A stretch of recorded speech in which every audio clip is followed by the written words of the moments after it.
ഇവിടെ ഇപ്പം 11ഓളം ആൾക്കാരെ മൊഴി ക്രൈംബ്രാഞ്ച് രേഖപ്പെടുത്തി. അതൊരു പ്രത്യേക ഒഫൻസ് ഒരു FIR-നകത്ത് ഇട്ടിരിക്കുന്നത് 78-351. അതൊരു നോൺ കോഗ്നിസിബിൾ ഒഫൻസാണ് BNS. അതിന് കേസെടുക്കാനായിട്ട് പോലീസിന് അധികാരമില്ല. അതേസമയത്ത് KP ആക്ട് 120O വെച്ച് എടുത്തിട്ടുണ്ട്.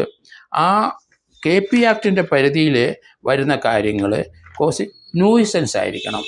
നമുക്കൊരാൾ സ്ഥിരമായിട്ട് ന്യൂയിസൻസ് ചെയ്തുകൊണ്ടിരിക്കുക, അനാവശ്യമായിട്ട് വിളിച്ച് ശല്യം ചെയ്തുകൊണ്ട്, അങ്ങനെ ആരും ഇതുവരെ ഒരു പരാതി വന്നിട്ടില്ല. ഇങ്ങനെയുള്ള വ്യക്തിപരമായ പരാതികൾ ഉണ്ടെങ്കിൽ മാത്രമേ പോലീസ് സ്റ്റേഷൻ ഹൗസ് ഓഫീസർക്ക് നടപടി എടുക്കാനുള്ളൂ. അങ്ങനെ സ്റ്റേഷൻ ഹൗസ് ഓഫീസർ അല്ലാതെ ക്രൈംബ്രാഞ്ചിൽ ഒരു DYSPക്ക് അങ്ങനെയുള്ള പെറ്റീഷൻസ് സ്വീകരിക്കാനോ നടപടിയെടുക്കാനോ അധികാരമില്ല. സ്റ്റേഷൻ ഹൗസ് ഓഫീസറെ എല്ലാ അധികാരം കൊടുത്തെങ്കിലും 154-നകത്ത് വരുന്ന ഓരോ പോലീസ് സ്റ്റേഷൻ പരിധിയിൽ അവിടുത്തെ റവന്യൂ അതോറിറ്റിയുടെ ഒരു ഡിവിഷൻ വെച്ചിട്ടാണ്, അല്ലെങ്കിൽ റവന്യൂ ഡിവിഷൻ വെച്ചിട്ടാണ് ഓരോ പോലീസ് സ്റ്റേഷൻ അധികാര പരിധി നിശ്ചയിക്കുന്നത്.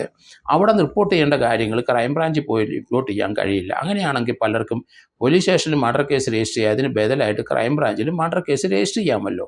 അതൊക്കെ യുക്തിപരമായിട്ട് ചിന്തിക്കുന്നവർക്ക് അത് അംഗീകരിക്കാനും നിയമപരമായിട്ട് ചിന്തിക്കുന്നവർക്കും ഭരണഘടന അനുസരിച്ച് ചിന്തിക്കുന്നവർക്കും അതിന് അംഗീകാരം കൊടുക്കാൻ കഴിയില്ല.